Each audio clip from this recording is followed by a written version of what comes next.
सलाम, नमस्ते, सत श्री अकाल। एक बार आपका फिर से बहुत स्वागत है आपके अपने चैनल सेफ्टी प्रैक्टिकल ज्ञान में। और आज मैं एक नए वीडियो के साथ फिर उपस्थित हुआ हूँ। आइए दोस्तों शुरू करते हैं। तो आज मैं आपको बताने वाला हूँ कि एक सेफ्टी हार्नेस को किस तरह से आप इंस्पेक्ट करेंगे। ऐसे इसको कई नामों से जाना जाता है, full body harness, safety harness, safety belt, लेकिन इसका सही नाम जो है वो है फुल बॉडी सेफ्टी हार्नेस।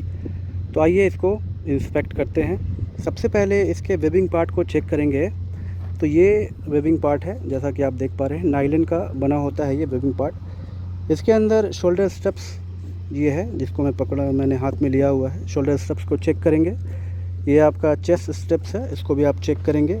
जैसा कि आप देख पा रहे हैं, कहीं से कोई प्रॉब्लम नहीं है। फिर आगे वेस्ट स्ट्रैप्स को भी चेक करेंगे और लेग स्ट्रैप्स को। तो इसमें चेक क्या करेंगे दोस्तों, ये जानते हैं। सबसे पहले इसमें चेक करते हैं कि यहाँ पर कोई कट वगैरह नहीं होनी चाहिए, ना ही कोई बर्न होना चाहिए, कट होना चाहिए, ना ही इसमें कोई होल होना चाहिए।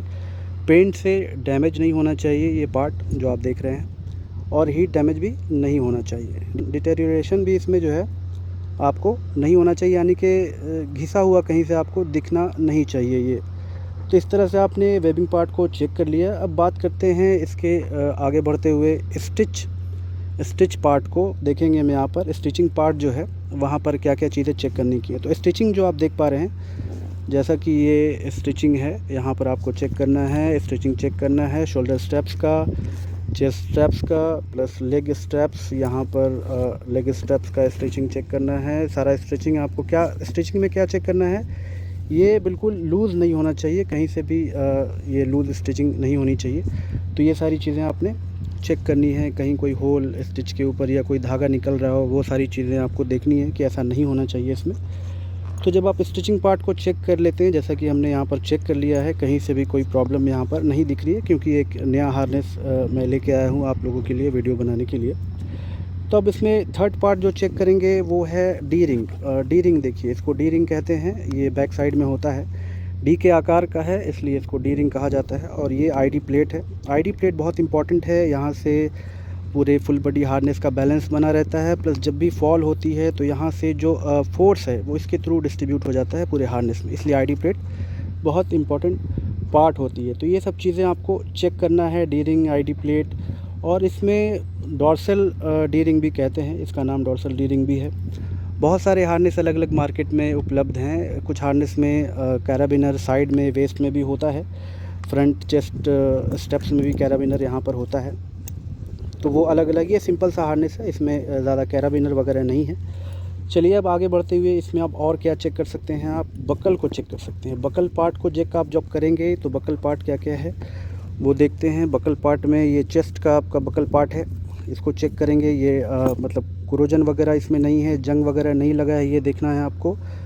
और यहाँ पर आप देखेंगे ये आपका शोल्डर का ये है फ्रंट वाला बकल है, इसको देखेंगे, ये सही है बिल्कुल पूरी तरह से। ये लेग का बकल है, ये सारा आप चेक करेंगे। इस तरह से चेक करेंगे, कोई डिटेरियोरेशन, कोई इसमें मतलब टेढ़ा वगैरह तो नहीं है, ये सही है पूरी तरह से, कोई इसमें क्रोजन वगैरह तो नहीं है। ये सब चीज़ें इसमें आप चेक कर सकते हैं। और मैं आपको बताऊंगा इसका सीरियल नंबर भी यहाँ पर देखिए, आप देख पा रहे हैं, इसमें यहाँ पर सीरियल नंबर है। ये सेफ लाइन कंपनी का बना हुआ हार्नेस है, मेड इन इंडिया है ये, लेकिन market by safe line England, United Kingdom. तो इसमें बहुत सारी इन्फॉर्मेशन आपको मिल जाएगी। सबसे पहली चीज़ आप देखेंगे टाइप क्या है इसका, SL10100 बैच है, सीरियल नंबर है। मैन्युफैक्चरिंग डेट 2016 का है ये। मटेरियल पॉलिएस्टर, यूनिवर्सल साइज़ है। और स्टैटिक टेस्टिंग हुई है इसकी, उसका स्ट्रेंथ है 5000 LB, यानी कि जब फॉल होगा तो ये 5000 LB तक के फोर्स को एब्जॉर्ब कर सकता है। यानी कि जब भी कोई व्यक्ति हार्नेस पहनकर काम करता है और जब फॉल होता है तो उसका वेट जो है बहुत ज़्यादा बढ़ जाता है। मान लीजिए उसका 100 kg का वेट है, लेकिन फॉल होने के टाइम बहुत ज़्यादा बढ़ जाता है, तो ये 5000 LB यानी कि आपको 2267 kg approx static load support करता है। तो ये सारी बात जो मैंने आपको बताई ये हार्नेस रिलेटेड है। तो ये फुल बॉडी हार्नेस हमने चेक किया, ये पूरी तरह से ठीक है। और हाँ, एक इम्पॉर्टेंट बात मैं आपको बताना भूल गया, ये जो इसका मैन्युफैक्चरिंग डेट आप देख पा रहे हैं, मैं थोड़ा नीचे जूम करता हूँ, 2016 यानी कि दिसंबर 2016 का ये मैन्युफैक्चर है, इसकी वारंटी होती है, यानी कि इसका जो लाइफ होता है, वारंटी नहीं कहेंगे, लाइफ होती है 5 ईयर्स की। सेल्फ लाइफ कहते हैं उसको, यानी कि आपने हार्नेस मैन्युफैक्चर होने के बाद लिया मार्केट से और 5 ईयर्स आपके पास वो रहेगा, फिर एक्सपायर हो जाएगा। यानी कि आपने अगर यूज़ नहीं भी किया तो 5 ईयर्स में एक्सपायर हो जाएगा, अगर यूज़ कर भी रहे हैं तो भी 5 ईयर्स में एक्सपायर हो जाएगा। और एक और कंडीशन उसमें ये होता है दोस्तों कि अगर जैसे फुल बॉडी हार्नेस पहन के कोई वर्कर काम कर रहा है और वो क्या होता है कि फॉल हो जाता है, तो फॉल होने के इमीडिएटली आप इसको डिस्कार्ड करना पड़ेगा कट करके, या फिर दोबारा से यूज़ नहीं कर सकते हैं। चलिए आगे बढ़ते हुए मैं आपको बताता हूँ, यहाँ पर फॉल इंडिकेटर भी है, आपको पता चल जाएगा फॉल होने के बाद। चलिए आगे बढ़ते हुए मैं आपको अब ले चलता हूँ लैनियार्ड की ओर। ये हार्नेस तो मैंने वहाँ रख दिया है, लैनियार्ड, ये हमारा लैनियार्ड आ गया। तो ये लैनियार्ड जैसा कि आप देख पा रहे हैं, इसका बहुत सारा पार्ट है, इसके बारे में आपको बताऊँगा। तो सबसे पहले तो वेबिंग पार्ट चेक करेंगे, पिछली बार की तरह जैसे मैंने हार्नेस में हमने किया था। तो वेबिंग पार्ट में आपने देखा कि इसमें कोई होल वगैरह नहीं है, कट वगैरह नहीं होनी चाहिए, या फिर कहीं से कोई डैमेज, हीट डैमेज या फिर पेंट डैमेज नहीं होना चाहिए, ये सब चीज़ देखना होता है आपको। उसके बाद फिर आगे बढ़ते हुए इसको आप चेक करेंगे कि इसमें कोई जो स्टिचिंग पार्ट है लूज़ नहीं होना चाहिए, स्टिचिंग पार्ट वो बिल्कुल सही होना चाहिए। जैसे कि स्टिचिंग पार्ट यहाँ पर आप देख रहे हैं, बिल्कुल ये सही है, कहीं से कोई प्रॉब्लम नहीं है यहाँ पर जैसा कि देख पा रहा है, और कोई होल वगैरह भी इसमें नहीं होना चाहिए। वेबिंग पार्ट आपने चेक कर लिया। टर्मिनेशन की बात करते हैं, ये जो पार्ट देख रहे हैं आप, इसको टर्मिनेशन कहते हैं। तो ये टर्मिनेशन पार्ट भी यहाँ पर स्टिचिंग होती है, सही होना चाहिए। आगे बढ़ते हुए अब चेक करते हैं हम लोग, ये स्नैप हुक है, स्नैप हुक को चेक करते हैं। स्नैप हुक बिल्कुल काम कर रहा है सही तरीके से काम कर रहा है, लेकिन ये इसमें प्रॉब्लम है। इसमें प्रॉब्लम क्या है कि स्नैप हुक जब आप खोलेंगे, इसको लॉकिंग गेट कहते हैं, जो ये बंद हो रहा है खुल रहा है, आप देख रहे हैं। स्नैप हुक जब आप ओपन करते हैं तो यहाँ पर एक बटन जैसा है, इसको आप जब दाबेंगे तभी ये ओपन होना चाहिए जी, इस तरह से। लेकिन ये क्या है, बिना यहाँ पर प्रेस किए हुए भी ये आप इसको ऐसे यहाँ से ओपन हो जा रहा है, यानी कि सही नहीं है ये हार्नेस। दूसरा स्नैप हुक चेक करते हैं, यहाँ पर देखते हैं, ये नहीं हो रहा है, ये बिल्कुल सही स्नैप हुक है, यहाँ से आप जब प्रेस करेंगे तभी ये खुलेगा। तो ये लॉकिंग गेट वगैरह चेक करना है, ये बिल्कुल बेंड नहीं होना चाहिए, सारा कुछ चेक करना है। इसमें चेक कर लिया आपने, टर्मिनेशन देख ली, स्टिचिंग देख लिया। अब बात करते हैं इसके शॉक एब्जॉर्बर की। ये शॉक एब्जॉर्बर है, शॉक एब्जॉर्बर को चेक करेंगे हम, यहाँ पर देखेंगे कि शॉक एब्जॉर्बर में क्या क्या है चीज़ें हैं, वो सब देखना है यहाँ पर। तो शॉक पैड जो है, शॉक एब्जॉर्बर जो है वो जैसा कि आप देख पा रहे हैं ये है, और इसके आगे में ये कैराबिनर है। कैराबिनर जो है डबल लॉकिंग सिस्टम है, इसको आप ऐसे खोलेंगे और फिर इस तरह से इसको आप ऐसे खोलेंगे और ये बैक की तरफ जाएगा। मैं आपको फिर से करके बताऊंगा दोस्तों। ये आपको ऐसा टर्न होने के बाद ये फिर पूरा इस तरह से खुलता है, यानी कि डबल लॉकिंग सिस्टम है। इसको आप छोड़ेंगे तो खुद ही ये लॉक हो जाएगा इस तरह से। ये शॉक पैड है हमारा। शॉक पैड के बारे में बात करते हैं। शॉक पैड भी इसमें आप देख पा रहे हैं, सारी स्पेसिफिकेशन लिखी है। थोड़ा मैं जूम करता हूँ, इसको पास ले जाता हूँ।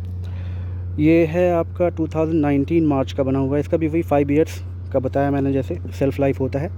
और 5000 LBS ये स्टैटिक जो है ये आपको सपोर्ट करता है, यानी कि 2267 kg अप्रॉक्स। तो ये सब चीज़ें आपको चेक करनी है, कहीं से ये कट फट नहीं होना चाहिए, ऑलरेडी रिप्लाई नहीं होना चाहिए, इंटीग्रिटी ऑफ कवर वगैरह देखेंगे, रिप्लाईमेंट का कोई साइन नहीं है, मतलब कि ऑलरेडी यूज़ नहीं होना चाहिए। तो ये सारी चीज़ें आप चेक करते हैं। अब बात करते हैं कि ये जो फुल बॉडी हार्नेस है ये आप कैसे यूज़ करेंगे, इसका क्या स्पेसिफिकेशन, थोड़ी सी टेक्निकल बातें कर लेते हैं।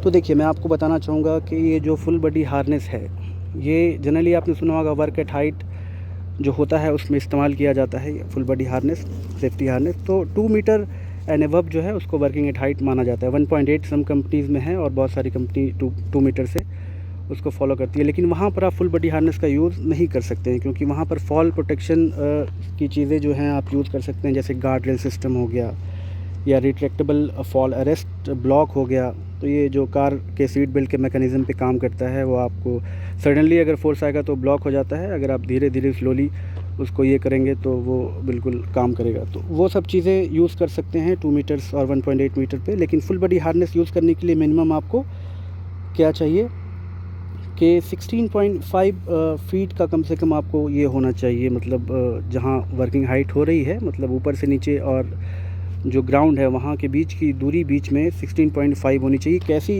16.5 फीट की होनी चाहिए, कैसी होती है मैं इसके बारे में आपको बताऊंगा।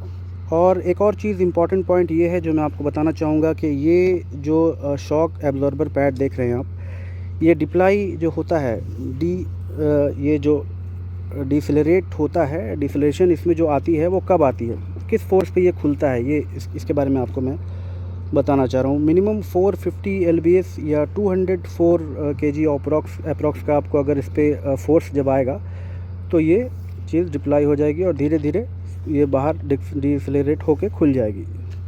जब कोई बंदा फॉल करेगा फुल बॉडी हार्नेस पहन करके तो इस तरह से होता है। तो मैं बात कर रहा था कि इसको पहनने के लिए 16.5 फीट की ये चाहिए, हाइट चाहिए मिनिमम।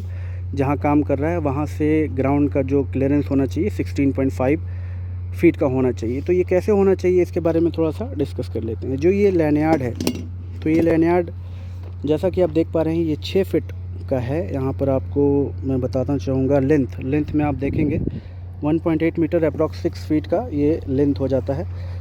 तो ये 6 फीट इसको मान लेते हैं, 6 फीट ये हो गया। प्लस ये जो आप शॉक एब्जॉर्बर का पैड देख रहे हैं, ये जब खुलेगा, जब इस पर फोर्स आएगा, जब ये डिसलरेट होगा, जब कोई वर्कर इसको पहन करके काम कर रहा होगा हाइट पे और वो गिर जाएगा गलती से और हार्नेस उसने लगा रखा होगा, तो ये डिसलरेट होगा, खुलेगा। तो ये 3.5 फीट तक ये खुलेगा, ये जो अंदर पैड आप देख रहे हैं, तो 3.5 फीट तक ये खुलेगा।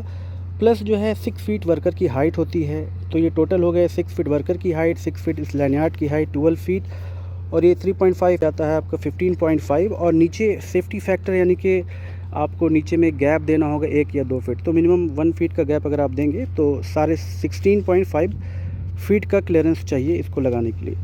तो ये सारी स्पेसिफिकेशन थी, टेक्निकल बातें थी, सारी चीज़ें मैंने आपको बता दी हैं। और इसमें और भी बहुत सारी चीज़ें हैं जो मैं यहाँ पे कवर नहीं कर रहा हूँ, क्योंकि ये एक बेसिक लेवल का वीडियो मैंने बनाया है आप लोगों के लिए दोस्तों। तो फ़िलहाल आज के लिए इतना ही। और ये मैं आपको बताना चाहूँगा एक चीज़ और, कि ये जो है स्नैप हुक हमारा, ये भी 5000 LBS वेट जो है ये कर सकता है, वेयर करता है। यहाँ पर आप देख पा रहे हैं, पता नहीं आपको दिख रहा है कि नहीं, 5000 LBS लिखा हुआ है, यानी कि 2267 kg का अप्रॉक्स वेट ये आपको ये कर सकता है, संभाल सकता है। तो फ़िलहाल आज के वीडियो में इतना ही, और फिर एक नए वीडियो के साथ कल मैं आपसे मिलूँगा और फिर एक नए टॉपिक के ऊपर वीडियो बनाएंगे, और जो कि सब लोगों को बहुत इसका बेनिफिट मिले। जो लोग सेफ्टी में ख़ास करके आना चाहते हैं, सेफ्टी में कैरियर बनाना चाहते हैं, उनके लिए बहुत ही बेनिफिशियल वीडियो होने वाला है। लेकिन थोड़ा सा लंबा वीडियो हो गया क्योंकि मैंने इसमें ज़्यादा चीज़ें कवर करी हैं। तो बहुत सारा अपना ख्याल रखें जब तक के लिए, और फिर एक नए वीडियो में मुलाकात होगी आप लोगों से दोस्तों। सुरक्षित रहें, अपना ख्याल रखें, अपनी फैमिली का ध्यान रखें। धन्यवाद।